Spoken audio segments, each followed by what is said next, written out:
The modern consumer is exhausted, endlessly swiping through a digital ecosystem that is quietly draining their wealth, $10 at a time.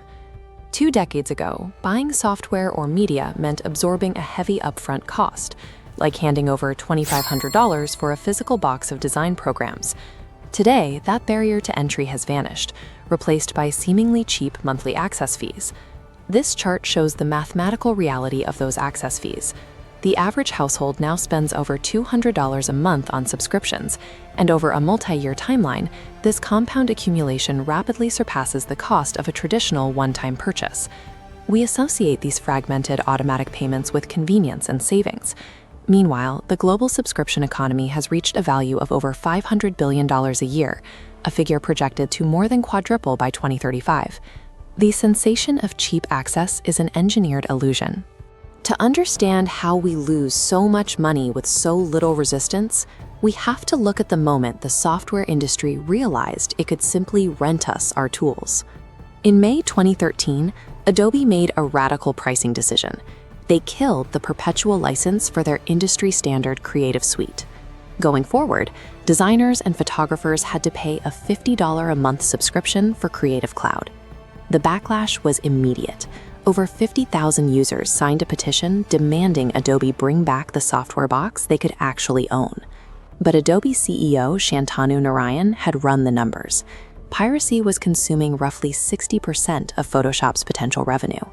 Moving the software behind a cloud-authenticated subscription solved the piracy problem while guaranteeing a predictable, recurring cash flow. Wall Street initially panicked at the loss of upfront sales, but the math proved correct.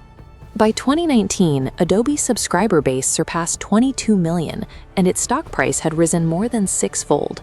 Adobe's transition became the blueprint for the entire software industry. It proved that recurring revenue was not only more predictable, but far more profitable than the one-time sales it replaced. Researchers at MIT and Carnegie Mellon wanted to understand exactly what happens in our heads when we buy something. So they put consumers inside MRI machines and tracked their brain activity during transactions. They discovered that the act of handing over physical cash activates a specific region called the anterior insula. This is the exact same neurological structure responsible for processing physical pain and disgust. The sensory act of watching $20 bills leave your wallet triggers an immediate affective loss. It literally stings. That friction is a necessary biological defense mechanism. The pain of paying forces us into a momentary pause, preventing from rapidly draining our own resources. When you replace physical currency with a plastic card or a biometric scan on your phone, you bypass the anterior insula almost entirely. The pain response flatlines. The MIT Sloan data reveals that credit cards act to step on the gas.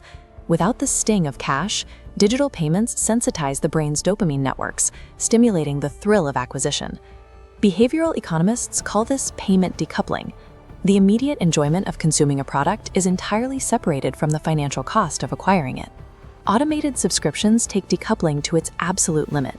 By relying on status quo bias and cognitive inertia, they guarantee consumers keep paying for ghost subscriptions, services they haven't actively used in months.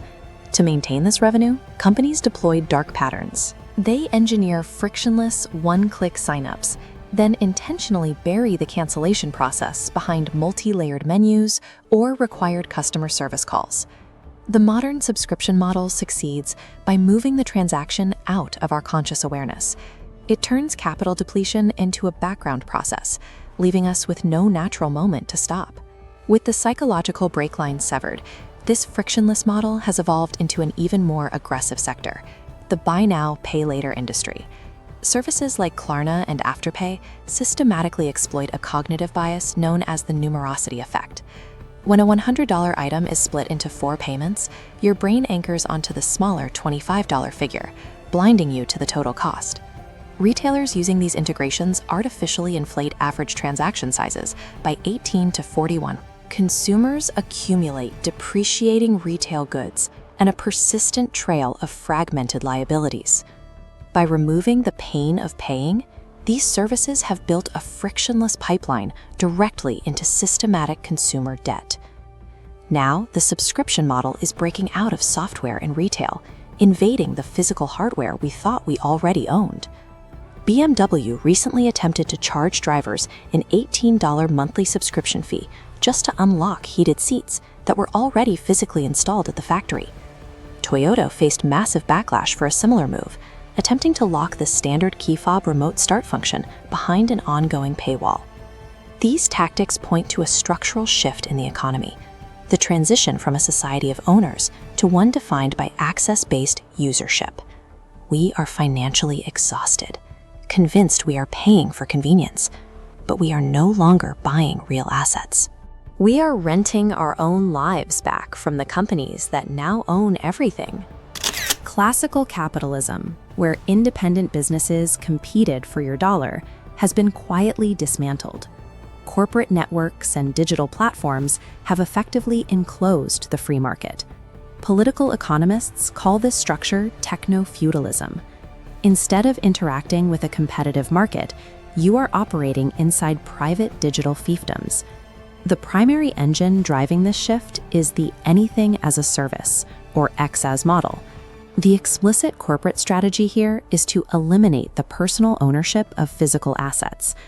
Durable goods you could once buy and own outright are being converted into software-gated utilities. Under this arrangement, you don't possess assets.